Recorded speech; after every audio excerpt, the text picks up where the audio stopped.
I am Jasmine and welcome to my channel. For today's video, I'm gonna be doing a collective haul video. I'm just going to share with you guys what I've got from random store siya. Hindi naman siya gano'ng karami. Mini collective haul lang siya. So yeah, let's start. I'm gonna be showing you this bag right here from H&M. First thing is, bumili ako nitong sobrang laki siya na parang, ano nga to? Bath mat. Medyo may lumilipad. Bath mat siya, guys. It's so cute. Yan. Sobrang laki. Parang pwede ako mag-ano dito, flat lay. Alam niyo yung flat lay para sa Instagram. Sobrang laki siya. Nagustuhan ko siya kasi medyo, yung ano niya, medyo furry siya ng konti. So cute and pink. So, binili ko to kasi wala lang, nagustuhan ko lang siya. And mura lang naman siya, guys, sa H&M Home. It's 14.99 euro, guys. So, parang para sa akin mura na lang siya. And then, meron akong card sa H&M. So, parang nakamura talaga ako kasi minus 20% lang naman yung nabawas. But, malaking bagay na din yun. Second item is, binili ko tong pillowcase. Yung nakasulat, it's Life is Better in Pajama. Ito siya. This one. Ang cute lang niya. Nagustuhan ko lang siya. It's so cute. Actually, meron akong something similar nito. Bubuksan natin. Pero ano naman yun, ano siya, parang pilik mata, yung mata, tapos parang nakapikit, tapos, fake eyelashes, with fake eyelashes siya. Yun. It's so cute. So, I'm going to partner this with yung isa. White din yun eh. So, it's so cute. I love it. So, guys, ito yung pillowcase. Sobrang laki niya. Yung size nito ay 65 by 65. Kasya siya dito. May pang-change na ako dito. Sa ano na to. Sa una na to. So, yeah. It's so cute. Gusto ko yung nakasulat. Saka yung ano niya, yung fonts niya. Yan. So, I love it. Yung price niya, guys, is 7.99 euro.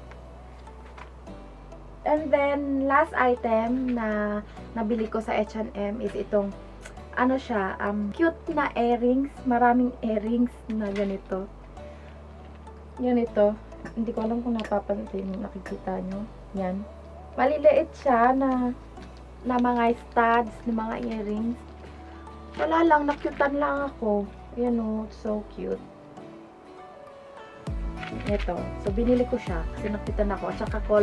Tsaka iba't ibang color siya. Tsaka, mas type ko kasi magsuot ng mga ganitong earrings lang. Yung mga maliliit. Kasi yung mga ganyan, yung malalaki, yung paganon, yung ganyan. Kasi parang feeling ko hindi bagay sa akin. So, ganito yung mga type kong earrings na sinusuot.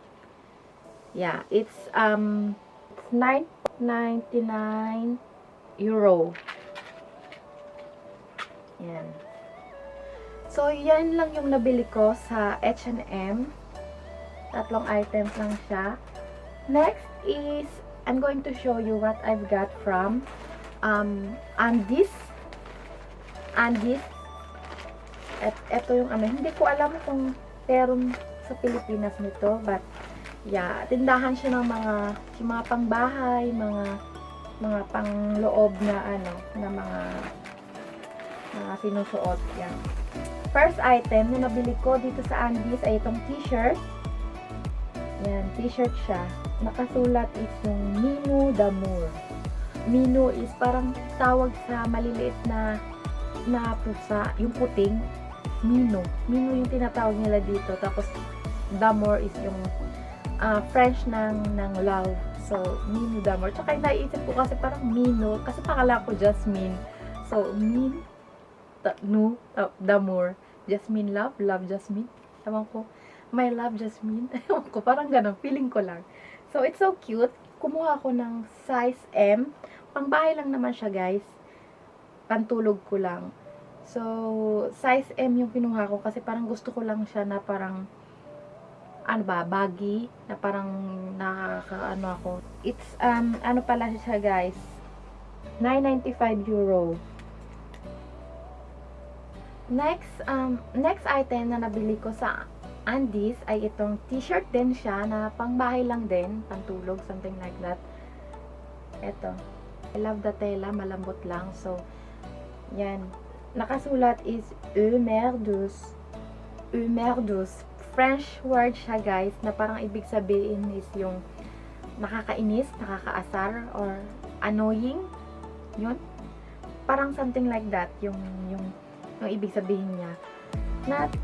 Nagustuhan ko lang siya kasi yung color niya parang something may pagka peachy na orangey na something ganon.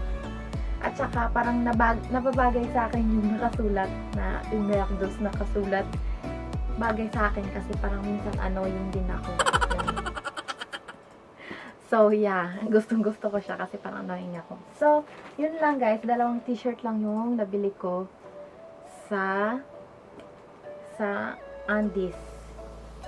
Next is, I'm going to show you what I've got from Zara naman. Yan. For first item is, etong parang crop top. No, it's not crop top. Hindi naman siya crop top sa akin. Sleeveless na parang blue siya. Pero parang pag dito sa personal is parang may pagka bluish na parang violet. Saka medyo ano dito sa may leeg. So yeah. Matingkad na color because I'm getting ready for spring. Kasi malapit na yung spring. Nafe-feel na namin yung spring dito. So, yeah, sana magtuloy-tuloy na kasi I love spring here in Paris, guys. Second item is itong sinuot ko na sweatshirt. I bought this sweatshirt from Zara. Yan. Ano lang din siya, parang loose fitting lang din siya sa akin. Yan. Malaki-laki siya sa akin. Pero S na to, guys. Pero gusto ko nga yung parang loose fitting sa akin, yung parang baggy. Kasi parang nakakagalaw ako ng maayos. Nakasulat dito is confidently 99%. Nakasulat. Yeah. At saka neon siya, guys. Neon pink. Love pink, guys. So obvious ba? Kaya ko siya binili. At saka yung mga color ngayon na matitingkad, uso kasi ngayon yung mga neon pink, yung mga neon green, mga takaw pansin na mga colors ngayon. Kahit saan tindahan, nakikita mo, may makikita ka mga tinda nila, may mga matitingkad na color, kasi uso ngayon yun. So, yeah, yan. Binili ko siya, kasi I love it. Next item is itong, same lang din siya sa sweatshirt na to, but it's neon green. Color neon green siya. Yan. It's so cute. Alam ko, matingkad siya, pero parang, pag-isipan kung paano ko siya ibabagay sa outfit ko. Kasi mahilig din ako yung magsuot-suot ng mga mag-OOTD, ganon. Kasi dati, before ako mag-YouTube, Instagram muna ako. So, nahilig muna ako sa Instagram. So, nabanggit ko lang sa inyo. I-share ko lang sa inyo. So, yeah, it's so cute, guys. Tingnan nyo. Yung nakasulat is, no need to stress. No need to stress daw, guys. Which is exactly correct. Check na check. Pack na pack. No need to stress.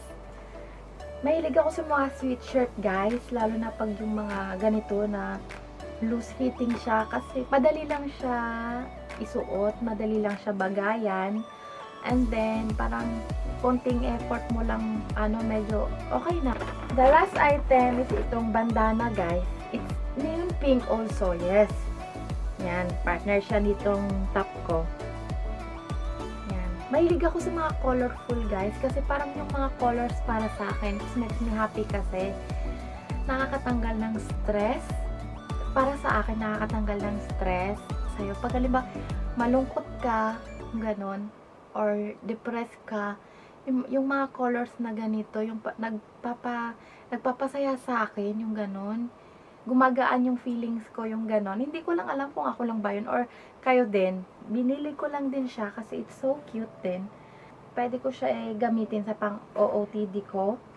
I don't know, parang pwede ko siyang gawing headband. Pwede ko din siya gawing parang ganyan, parang scarf na maliit. Yan. Pag spring kasi dito, hindi naman siya need talaga magsuot ng makakapal na scarf. So, ang ginagamit ko talaga is yung mga ganito na lang. Kasi parang spring, medyo ano pa siya, sometimes, medyo malamig-lamig pa din konti. Pero carry lang. Pero, naglalagay lang ako ng konti dito sa may, ano ko, para iwas sakit na din. Or something pang arte lang. Pwede ko din siya gawing headband. Yan. Ginagawa ko din siyang headband, guys. Whoop! It's so cute. Makikay kasi ako.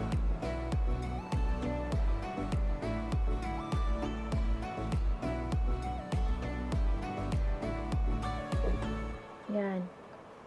Yan. Pwede ko din siyang gawing headband. So, yan. Tignan nyo. It's so cute. So, yun. Kaya ako siya binili. Kasi, either pwede mo siyang gawing headband or pwede nyo siyang itali dito sa leeg. For that, extra look na rin. Extra OOTD. Extra arte lang. Arte lang. So, yun. It's so cute. Pink na pink talaga ako. So guys, that's all for today. And I hope nagustuhan nyo. Please don't forget to thumbs up and subscribe sa channel ko kung hindi pa din kayo nakapag-subscribe. And thank you for watching and I'll see you on my next video. Bye-bye!